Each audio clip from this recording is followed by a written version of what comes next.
So, we're back. Here's Damian. I don't know. I'm not gonna say he's fucking shit up, but he's fucking shit up.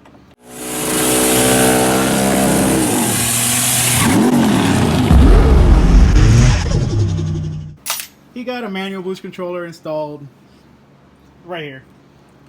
He didn't like it, and we're actually installing the Solenoid, which you can see over here, for the boost controller on the XFI. We're going to be running a bunch of fittings. We're actually reusing some old fittings because pretty much we're trying to see how this is all going to work out.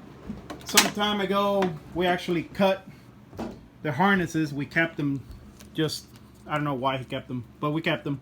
Luckily. So we can actually match the colors of the wires and chase them back to as far as we cut them. And yeah, so there's the XFI. We're pinning it. We're also pinning in the extra CAN connection for him to be able to run the E-dash, which I don't know where you put your E-dash. Bam. So he can run his E-dash and the laptop at the same time. And what else can I add to that? Nothing. It's going to be all electrical soon. We're going to do the vacuum, and then we're going to do all the electrical to connect the old... did we figure out if we're going to do the boost solenoid wires or the EGR wires? Boost solenoid.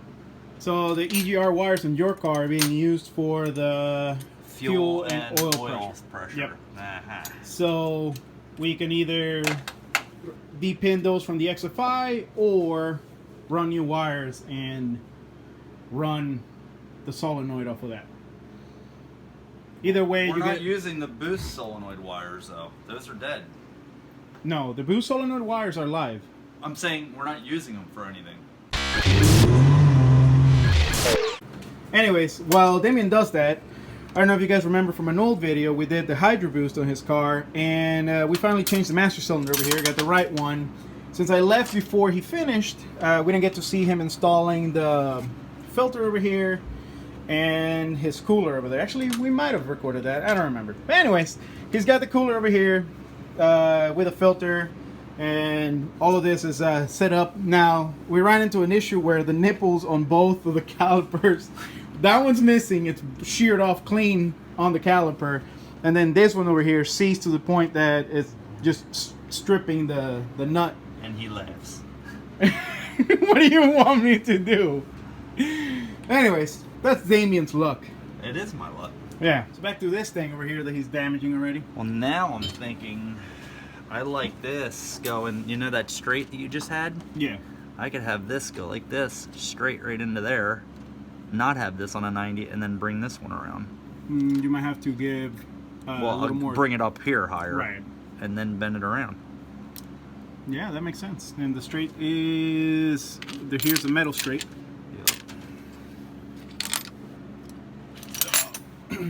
Anyways, he's over there playing with fittings, trying to get it to run nice and look somewhat clean. Lucky for him, you guys have seen my cases of fittings and all that shit, so we can actually... And I have too, because I pull from them all the time. Oh, there you go. Why don't you go show him the scratch on my, my deck lid that case caused? Oh, God. Well, don't forget, you still got to install your perfectly painted fenders. Perfect. Perfect. The best paint job ever. That is sarcasm, just so you guys know. A lot of sarcasm. Lots of sarcasm. But I have my antenna hole filled. Yeah, I'll give you that. He's giving me shit because he stole my idea. I didn't steal your idea. Yes, you did. I had that idea before you even dropped yours. No. I said I don't want the antenna. I want radio delete. Wait. Who had the antenna on the windshield before? You did. Oh, okay. I didn't steal your idea. Stole my idea. Just did it. But anyways. Why is there a black O-ring sitting over there? That makes me worry. Good question. I don't know. Probably just stuck to some of my stuff. I don't know if you noticed that I keep leaving a trail of O-rings everywhere. Yeah. The little baggie broke. That. So here's Damian dropping tools. Nice for leaving your oil filter down here, by the way. Oh, you're welcome. Oh, and it still smells like gear oil. Oh yeah, actually, I don't think I mentioned that. Here, like, I don't know, what was it? A week ago? 2 weeks ago now? Anyways, a week ago I did my service, which actually, again, if you follow me on Instagram, you got to see the innards of my rear end, which is probably on its last leg. Oh God. He hates using the pit, but he loves using the pit. Dude, it's a fucking death trap. Do you use it? I use it. Exactly. I'm just not. I don't think it's safe. That's all. Yet he uses it. You now added lollipops and everything. He used to have this these 4x4s. No, actually, what are these? 8x8s. 8x8s? Aren't they 8x8s? Well, these 8x8s used to have one lolly here and then one lolly somewhere back there, and it's supporting this whole floor here. Not the whole floor. There's a huge I-beam in the center of the garage. Right. So there's an I-beam, the 8x8, that section of wood, and then that section of wood, and that run there supporting this car. So and moments. 13 years. Hey, my cars have held up in here. So we're back here in Damian's garage. Shade Tree Garage. Yeah, there you go. So anyways, these are all the solenoids and crap that we took off. The map, actually the MAF, the evap, O2, old oil sensor, all that crap. And the ones that we need are these two. What is this one over here? I don't know. Anyways, so we only need these two. Since he has a Casper's box that he's eventually going to delete anyway, we don't need to run any wires. Actually, just these two need to connect to the new solenoid, and which is purple and white and pink and black. There you go. After we figured it out for 20 minutes. There you go. But anyway, so we figured out the wire colors, traced them back. Now we're gonna have to figure out how to run this up to the solenoid that he installed over there, and then make it look clean. And this looks fancy over here. And we'll be testing this after this is wired. Hopefully, if he ever gets the connector for the laptop on there.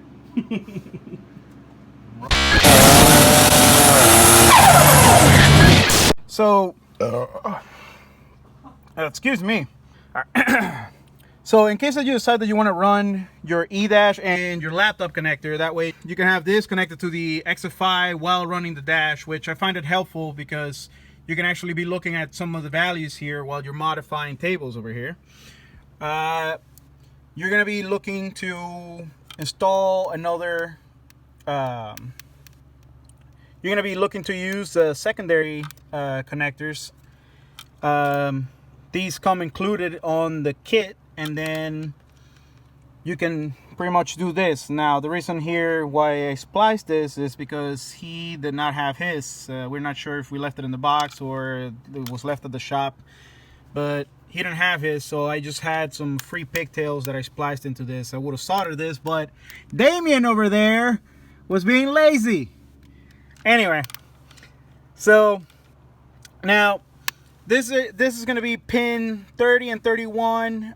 You can actually find these. You can find the instructions that tell you how to do this on the index on the actual software. You're going to be looking under the E-dash instructions. Now they have these two connected here, which this is a connector C, and on this connector we're looking at 31 and 30, which is these two. And mind you, this is kind of, actually that's the right way. You can see 31 and 30 right there. This is going to go back on the back of the XFI, and then I have to disconnect the connector D5, which is the small one. And if this turns back on, this one over here, I'm going to be using D5. Again, all of this is on the instructions, but I figure you guys be interested in seeing how it goes down. So I have a connector D5 out, and now that I have it out, I've realized that D5, which is what tells you in the instructions, is actually being used. So if I go down here, and D5, it says main power ground, return ground. And as you can see here, you have D5, D6, and D8, D10. All of these are pretty much the same thing. Now, the only one that is different is D6, and as you can see there, it has a little star, which all that tells you is that it's a heavy gauge wire right here. The node's high current pin. So don't use that one, I guess. Just any of the other main power return grounds. And yeah. So on this one, instead of using D5, I'm probably gonna use D8 if it's free. I'll use whichever one is free. And then plug it back up, and we should be now. After this is all plugged back up, we should be able to run both E-Dash and laptop at the same time. So anyways, this is all wired up, again, through the factory wiring harness and onto the caster's box to the XFI. We tested it. We have it kind of set at like a very generic 50% duty cycle right now, just so we can figure out. You have it set to blow your head gaskets out of the heads. There you go, or that. So yeah, we have it set very generically. We have to take out the car and drive it, see how it behaves, and then kind of go about tuning the boost table. But we can't do that until he gets his methanol sorted out, because he had a hole in the line, and then brass fittings and blah blah blah blah blah. All of that is gonna get changed. So yeah, we can't finish it today, but it's done and actually looks kind of nice. Damn right it does. Well, if you kind of clean this, maybe. Oh, that is disgusting. But anyways, look at the rest of the car. So now he's doing a DIY, what is it, an injector harness, hot wire. With a relay. Yeah, with a relay. And yeah. So I think that's going to be it for this video. Hope you guys enjoyed. Please subscribe and hit the like button. Birds would be coming out the side. Anyways, so go ahead, show us what you were trying to do here. I'm not showing you. Fuck off. Can I just get something done? Fuck the things. Dude, I'm giving you the right stuff to do it the right way. Yeah, there's no place to put it. You know I'm recording music right now. Oh yeah.